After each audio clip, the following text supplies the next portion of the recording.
টোটোয় চেপে গঙ্গাসাগরে ভোট প্রচারে মথুরাপুর লোকসভা কেন্দ্রের সিপিআইএম প্রার্থী ডক্টর শরৎচন্দ্র হালদার। শরৎচন্দ্র হালদারকে কাছতে আপুরি তারা চিহ্নে ভোট দিন, ভোট দিন, ভোট।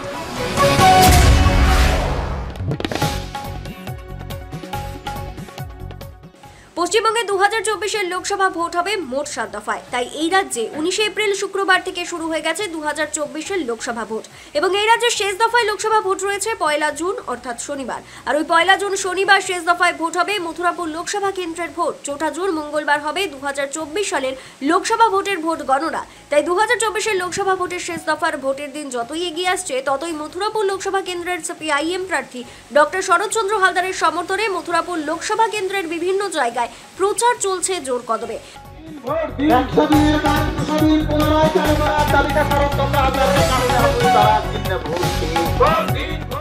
তাই 6 মে সোমবার দক্ষিণ 24 পরগনা জেলার মথুরাপুর লোকসভা কেন্দ্রের অধীন সাগর ব্লকের কচুবেরিয়া ভেসেলঘাট থেকে টোটোতে চেপে সাগর ব্লকের সিপিআইএম কর্মী সমর্থকদের সঙ্গে নিয়ে ভোট প্রচার শুরু করলেন 2024-এর মথুরাপুর লোকসভা কেন্দ্রের সিপিআইএম প্রার্থী ডক্টর শরৎচন্দ্র হালদার।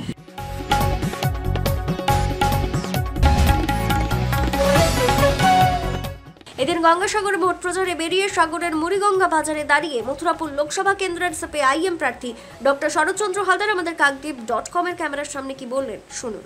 বিরুদ্ধে আমরা প্রথম থেকেই বলে আসছি, নতুন করে বলার কিছু নেই। তো সেই ক্ষেত্রে আমরা বলতে পারি যে 2019 সালে আমাদের যা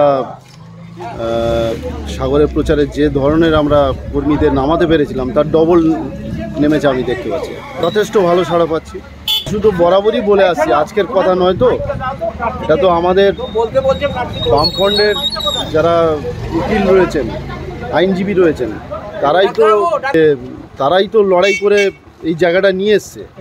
হঠাৎ করে তো আসেনি, এটা আইনি লড়াই মাধ্যমে এসছে।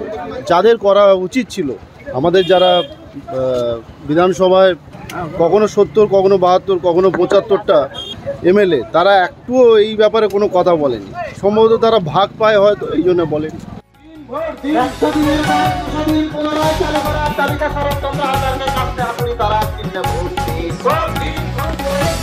সাগর থেকে ক্যামেরা সমীর জানার সঙ্গে সৌরভ মন্ডলের রিপোর্ট, কাকদ্বীপ.com।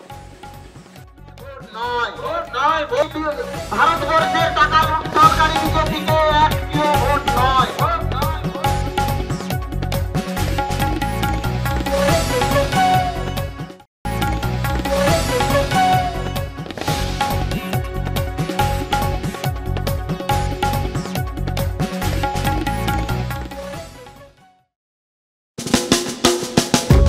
আধুনিক আসবাবপত্রের সঠিক ঠিকানা কিরণময়ী বেডিং স্টোর্স, কাকদ্বীপ, রথতলা।